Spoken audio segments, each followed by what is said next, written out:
कहे तो सिखों के संदर्भ में 1984 याद दिला रहे हैं, जब 1984 के अंदर अमृतसर से दिल्ली आने के लिए हर सिख की पगड़ी उतारी जाती थी और कांग्रेस की सरकार के रहते हुए पगड़ी उतारी जाती थी।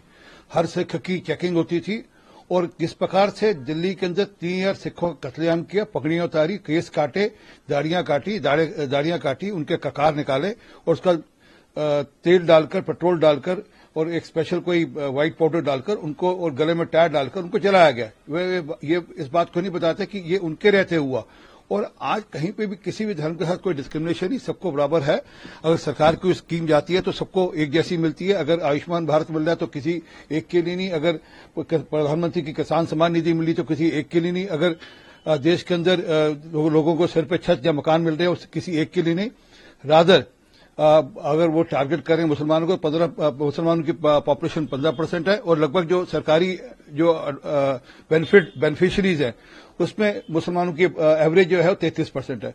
तो देखता है कि प्रधानमंत्री मोदी जी के रहते हुए किसी के साथ कोई भेदभाव नहीं है, सबके लिए भारत सरकार की जो स्कीम है सबके लिए एक जैसी है। परंतु हाँ, विदेश में जाकर वेमनेस फैलाना, विदेश में जाकर इस प्रकार की बात करना, ये दिखता है कि राहुल गांधी की सोच का। परंतु मेरा राहुल गांधी को चैलेंज है, जो बात वो विदेश में कह रहे हैं सिखों लेकर हिंदुस्तान में कहें और मैं उनके खिलाफ मुकदमा करूंगा, क्योंकि विदेश में जाकर कहने से उनके खिलाफ मुकदमा नहीं बनता। देश में आकर यही बात रिपीट करे ना कि भाजपा ने सिखों की पगड़ियां उतारी या उनके कड़े उतारे, तो मैं उनको वापस ठीक ढंग से कोर्ट के अंदर घसीटूंगा।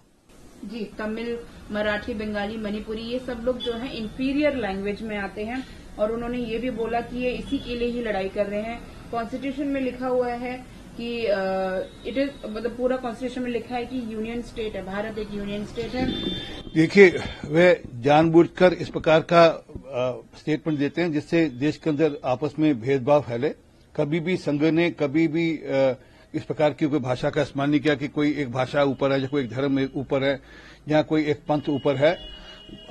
संघ तो आरएसएस तो राष्ट्रवाद की बात करता है और सबको राष्ट्रवाद की ओर प्रेरित करता है। परंतु जब ये यूनियन ऑफ स्टेट्स कहते हैं तो शायद इनकी देश की जो सांस्कृतिक विरासत है उसकी जानकारी कम है। इनकी शायद जानकारी में नहीं है कि देश 5000 साल से ज्यादा पुराना भारत है और यहाँ पर तमिलनाडु से, चेन्नई से जो पंडे हैं वह पंडे काशी विश्वनाथ जाते हैं, केरल के पंडे बद्रीनाथ जाते हैं और कर्नाटका के जो पंडित हैं वह केदारनाथ जाते हैं।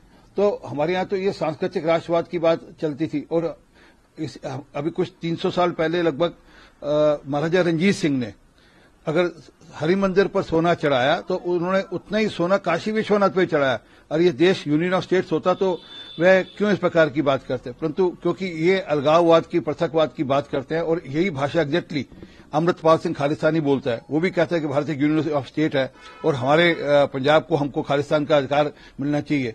ये सब उसी ओर इशारा है कि हम अपने वोट बैंक की राजनीति के चलते पृथकवाद के बीज बोए।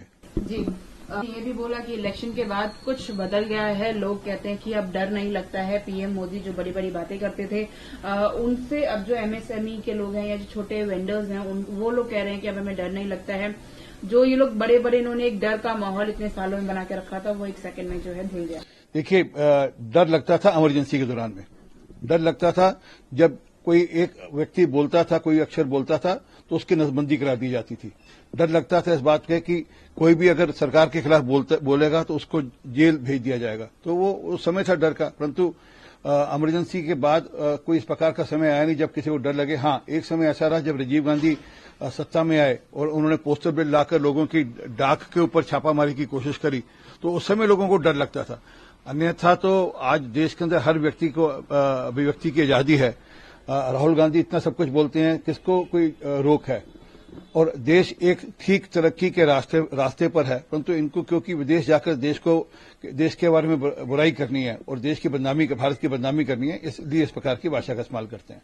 जी, ये भी बोला कि मैंने बेशक पार्टी छोड़ी है लेकिन मेरी नीति सेम रहेगी, मैं सेम पॉलिटिक्स पे फाइट करूंगी। जवाहर सरकार ने ममता बनर्जी को शीशा दिखाया और बताया कि उनकी सरकार किस प्रकार निकम्मी सरकार और किस प्रकार वह उन लोगों के साथ खड़ी जो महिलाओं पर उत्पीड़न करते हैं, जो महिलाओं के साथ दुष्कर्म करते हैं, उनके साथ खड़ी है।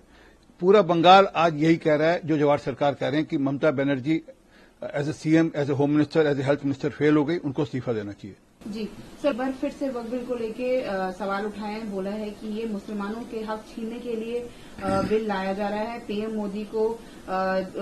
पीएम मोदी दिल्ली में बैठ के बनाते हैं और जो उसका एक्शन है वो देश में देखना पड़ता है। ओवैसी साहब जेपीसी के मेंबर हैं। उनको जो कहना जेपीसी में कहना चाहिए। और ये जो वक्फ बोर्ड का बिल है, ये कहीं भी किसी भी प्रॉपर्टी को लेने के लिए नहीं है, सिर्फ ये कि प्रॉपर्टी का मैनेजमेंट ठीक हो और गरीब से गरीब जो मुसलमान और जो महिलाएं हैं, जो बच्चे हैं, उनके लिए इस्तेमाल हो, ना कि कुछ लोगों के हाथ में प्रॉपर्टी है उसका वह दुरुपयोग करें, उससे वह पैसा कमाएं। इसको रोकने के लिए वक्फ बोर्ड का बिल आ रहा है। जी न्यूज।